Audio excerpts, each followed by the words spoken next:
नमस्कार, बोधि टेक्निकल में आपका स्वागत है। आज हम लोग डीसी जनरेटर का दूसरा सीरीज शुरू करने वाले हैं। इस सीरीज में हम लोग देखेंगे फैराडे का विद्युत चुंबकीय प्रेरण सिद्धांत, जिसे बोला जाता है Faraday law of electromagnetic induction. ठीक है। इस सीरीज शुरुआत करने का मेन मकसद ये है, अगर आप एसी फंडामेंटल पढ़े होंगे या बेसिक इलेक्ट्रिकल पढ़े होंगे तो ये इस नियम को पहले ही पढ़ना था, लेकिन इस नियम को जो है Faraday law of electromagnetic induction को इसमें समझना इसलिए जरूरी है कि डीसी जनरेटर जो होता है वो Faraday law of electromagnetic induction principal पे ही काम करता है। तो जब उसका वर्किंग प्रिंसिपल आप समझेंगे तो इस नियम को जरूरत होगा, क्योंकि इस नियम से ही पता चलता है कि जो मैकेनिकल एनर्जी है उसको इलेक्ट्रिकल एनर्जी में कैसे कन्वर्ट हो जाता है। जब हम प्राइम मूवर से डीसी जनरेटर में प्राइम मूवर से मूव कराते हैं डीसी जनरेटर को, तो वो इलेक्ट्रिकल एनर्जी हमको कैसे देता है, तो इसी नियम पे आधारित है सारा जो फंक्शन है डीसी मोटर डीसी जनरेटर का वर्किंग प्रिंसिपल पूरी तरह से आधारित है। तो ये समझना आपको जरूरी होगा। तो उम्मीद करते हैं कि जो इस वीडियो को आप स्किप नहीं करेंगे। चलिए शुरुआत करते हैं आज का प्रश्न से। तो हमारा आज का प्रश्न है, डीसी जनरेटर किस सिद्धांत पे कार्य करता है। इसका जवाब जो है वीडियो के अंत में हम देने वाले हैं, तो कृपया वीडियो के अंत तक बने रहें। चलिए शुरुआत करते हैं। शुरुआत करेंगे हम फिगर से। देखिए इसमें आपको फिगर दिख रहा हो, चलिए एक अलग फिगर से देख हम शुरुआत करते हैं। देखिए फैराडे लॉ ऑफ इलेक्ट्रोमैग्नेटिक, मतलब फैराडे नामक वैज्ञानिक ने नियम बताया, मतलब एक सिद्धांत बताया। वो बताया कि जैसे ये मान लीजिए कॉइल है, ठीक है, ये कॉइल है, कॉइल है। तो उन्होंने बताया कि इस कॉइल को अगर कोई फ्लक्स मिल रहा है, मान लीजिए कोई फ्लक्स मिल रहा है, फ्लक्स का सिंबल क्या होता है, फाई होता है, फाई बना देते हैं। फ्लक्स मिल रहा है, इस किसको मिल रहा है, इस कॉइल को मिल रहा है। तो उन्होंने कहा कि इसको मिलने वाला फ्लक्स के मान में बदलाव होता है, परिवर्तन होता है, तो इसमें क्या उत्पन्न हो जाता है, ईएमएफ उत्पन्न हो जाता है। बहुत सिंपल है, ठीक है। ये जो कॉइल है, ये जो कॉइल है, इसको मिलने वाला फ्लक्स के मान में परिवर्तन होता है। मान लीजिए हो सकता है कुछ समय के लिए 5 वेबर इसको फ्लक्स मिल रहा है, फिर 1 वेबर मिल रहा है, तो ऐसे मिल रहा है 5 weber 1 weber 5 weber, sorry 5 weber 1 weber 5 weber 1 weber 5 weber, मतलब इसके जो मिलने वाला फ्लक्स है उसके मान में परिवर्तन हो रहा है। मान लीजिए ऐसे हो रहा है, इसका ग्राफ ऐसे बन रहा है, कभी ज्यादा कभी कम कभी ज्यादा। तो इसमें क्या होगा, इस कॉइल में जो है ईएमएफ उत्पन्न हो जाएगा। और अगर इसको किसी भी लोड से आप कनेक्ट कर देते हैं तो क्या हो जाएगा, इसमें करंट फ्लो होने लगेगा। बस सिंपल है, ठीक है। बहुत सिंपल है कि किसी भी चालक या किसी भी कॉइल को मिलने वाला फ्लक्स में के मान में परिवर्तन होता है तो उस कॉइल में या उस चालक में ईएमएफ उत्पन्न हो जाता है। इसी प्रिंसिपल पे डीसी जनरेटर काम करता है। अब हाँ, ये आप देखिए, अब यहाँ जो फ्लक्स बना है यहाँ पे हम क्या करते हैं, मैग्नेट बना देते हैं, ठीक है। थोड़ा सा हम इसको विस्तार से चलते हैं और थोड़ा सा इसको हम थोड़ा क्लियर करने की कोशिश करते हैं, ताकि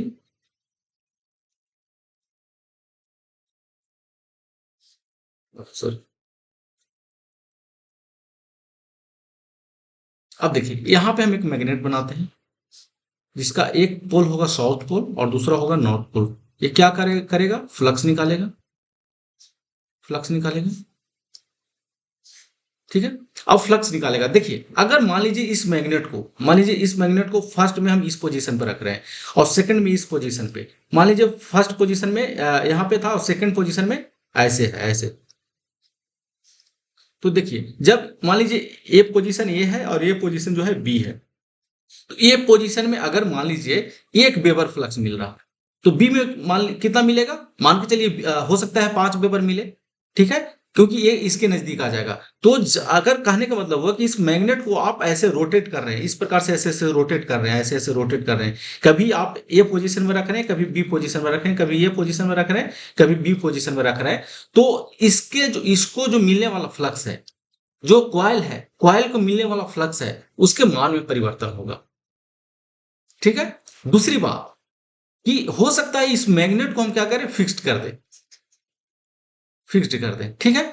और इस कॉइल को जिस प्रकार से मैग्नेट को मूवमेंट करा रहे थे उसी प्रकार से इस कॉइल को हम मूवमेंट कराना शुरू कर दें, तो भी इसको मिलने वाला जो फ्लक्स है उसके मान में परिवर्तन होगा। दूर रहेगा तो कम मिलेगा, नजदीक रहेगा तो ज्यादा मिलेगा, दूर रहेगा तो कम मिलेगा, नजदीक रहेगा तो ज्यादा मिलेगा। तो दोनों कंडीशन में इसमें ईएमएफ उत्पन्न हो जाएगा। किसमें, इस कॉइल में क्या वो उत्पन्न हो जाएगा, ईएमएफ उत्पन्न हो जाएगा। और उसी कंडीशन में जब आप किसको लोड से जोड़ देते हैं, लोड करने का मतलब प्रतिरोध से जोड़ देते हैं, प्रतिरोध को तो ही लोड बोलते हैं ना, हो सकता है लोड के रूप में फैन हो, हीटर हो, कूलर हो, ठीक है?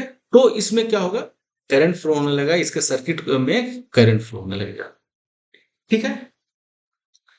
लेकिन इसमें थोड़ा-सा और है कि फैराडे नामक वैज्ञानिक ने 2 नियम दिया था। एक नियम दिया था कि जो ईएमएफ इसमें उत्पन्न हो रहा है, वो कैसे उत्पन्न हो रहा था? कैसे उत्पन्न हो रहा है? वो हो रहा है कि इसको चेंजिंग मैग्नेटिक फ्लक्स दिया जाए। दूसरा नियम बताया कि जो इसमें ईएमएफ उत्पन्न हो रहा है ना, वो कितना होगा? इसमें जो ईएमएफ उत्पन्न होगा कितना होगा? 1 वोल्ट होगा, 2 वोल्ट होगा, 4 वोल्ट होगा, 10 वोल्ट होगा, 100 वोल्ट होगा, कितना होगा? तो 2 नियम है। एक है कि इसमें ईएमएफ जो उत्पन्न होगा कैसे उत्पन्न होगा, दूसरा जो होगा ईएमएफ जो उत्पन्न होगा वो कितना उत्पन्न होगा। ध्यान रखिएगा, दोनों में मेजर डिफरेंस यही है। ये पहला नियम जो बताता है वो कैसे उत्पन्न हो रहा है वो बताता है, और दूसरा जो बता रहा है कितना उत्पन्न हो रहा है वो बताता है। तो दूसरा से जो है ना फॉर्मूला निकल के आया, minus N D five D है, डी फाइव बटा डी टी। कहने का मतलब कि इसमें इसका जो कितना टर्न है, ये जो कॉइल है ना, कितना नंबर ऑफ टर्न हो सकता है, 1 होगा, हो सकता है 100 होगा, हो सकता है 1000 हो सकता है 10,000 हो। तो इसके डायरेक्टली प्रोपोर्शनल, मतलब नंबर ऑफ टर्न आप बढ़ाते हैं तो ईएमएफ जो उत्पन्न हो रहा है, ईएमएफ जो उत्पन्न हो रहा है वो डायरेक्टली प्रोपोर्शनल बढ़ेगा। D five by D T कहने का मतलब कि इसके जो फ्लक्स का मान जो परिवर्तन हो रहा है कितना जल्दी जल्दी हो रहा है, कितना तेजी से कर रहे हैं। जैसे हो सकता है आप 1 मिनट में 5 बार ऐसे 5 बार, हो सकता है 1 मिनट में आप 100 बार कर दिए ऐसे, हो सकता है 1 मिनट में 1000 बार ऐसे कर दिए। तो इस पे भी डिपेंड करेगा। ये भी होता है इसका डायरेक्टली प्रोपोर्शनल, मतलब जितना जल्दी जल्दी आप फ्लक्स परिवर्तन कराएंगे, जितना तेजी में फ्लक्स परिवर्तन कराएंगे, ईएमएफ उत्पन्न जो हो रहा है उसका मान उतना ही ज्यादा होगा, ठीक है? तो हम इसको थोड़ा सा एक अलग फिगर से समझ रहे हैं। आप समझिएगा, इसको हम इसका निष्कर्ष पे जा रहे हैं, ठीक है? इसके मिलने वाला फ्लक्स मेरे मान में परिवर्तन होगा तो क्या होगा, ईएमएफ उत्पन्न होगा, ईएमएफ उत्पन्न होगा। दूसरा कितना उत्पन्न होगा, एन डी फाइव बटा डी टी, मतलब जितना संख्या होगा, और डी फाइव डी टी कहने का मतलब जितना तेजी से आप मूवमेंट कराते हैं उतना ज्यादा ईएमएफ उत्पन्न होगा, ठीक है? तो फैराडे नामक वैज्ञानिक ने 2 नियम दिया। चलिए अब थोड़ा भाषा से समझते हैं, बार बार बोलेंगे वीडियो बड़ा हो जाएगा, ठीक है? प्रथम नियम, जब कॉइल या कंडक्टर को मिलने वाली फ्लक्स चुंबकीय क्षेत्र में परिवर्तन होता है, मतलब फ्लक्स में परिवर्तन होता है या चुंबकीय क्षेत्र में परिवर्तन होता है, तो कॉइल या कंडक्टर में विद्युत धारा प्रेरित होता है। इसको आप ऐसे कह सकते हैं, ईएमएफ प्रेरित होता है, प्रेरित होता है। और जब उसको आप लोड से जोड़ेंगे तो विद्युत धारा उत्पन्न हो जाएगा, किसमें, उस परिपथ में।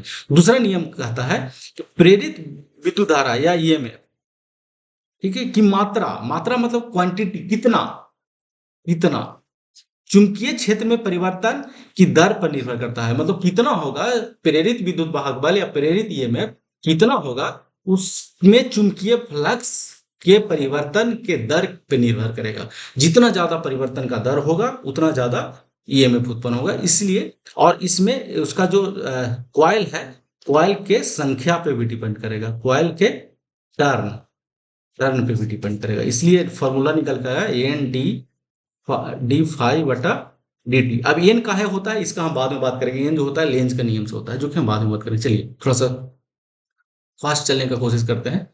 फैराडे के विद्युत चुंबकीय प्रेरण सिद्धांत के अनुसार, जब कोई कॉइल या कंडक्टर को मिलने वाली चुंबकीय क्षेत्र में परिवर्तन होता है तो कॉइल या कंडक्टर में विद्युत धारा प्रेरित होता है। यह प्रेरित विद्युत धारा चुंबकीय क्षेत्र के परिवर्तन के दर पर निर्भर करता है। उम्मीद है कि आपको ये सारा चीज समझ में आ रहा होगा। अगर हम पहले नहीं समझाते तो ये समझना मुश्किल हो जाता आपको, ठीक है?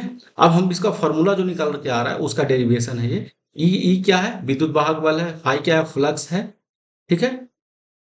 परिवर्तन के दर के क्या होता है, समानुपाती होता है। ई क्या है, प्रेरित विद्युत वाहक बल, ए है कुंडली में फेरों की संख्या जिसको टर्न बोला जाता है, टर्नों की संख्या, ठीक है? फाई है चुंबकीय फ्लक्स और टी है समय, ठीक है? तो ये उम्मीद है कि ये भी आपको समझ में आ गया होगा। यह सिद्धांत जो है जनरेटर, ट्रांसफार्मर और अन्य विद्युत उपकरण, जैसे मोटर की बात कर लेते हैं, इंडक्शन मोटर की बात कर लेते हैं, सिंक्रोनस मोटर की बात कर लेते हैं, सारा जो है विद्युत चुंबकीय प्रेरण सिद्धांत पे ही कार्य करता है। चलिए, अब टाइम है हमारा जो है आज का प्रश्न का। तो हमारा आज का प्रश्न था डीसी जनरेटर किस सिद्धांत पे कार्य करता है? तो वो है फैराडे के विद्युत चुंबकीय प्रेरण सिद्धांत पे कार्य करता है। इस सिद्धांत पे और कौन कौन काम करता है? विद्युत जनरेटर काम करता है, ट्रांसफार्मर काम करता है, अन्य उपकरण भी है वो भी काम करता है। ठीक है, तो चलिए मिलते हैं नेक्स्ट सीरीज में। आज के लिए इतना ही। Thank you.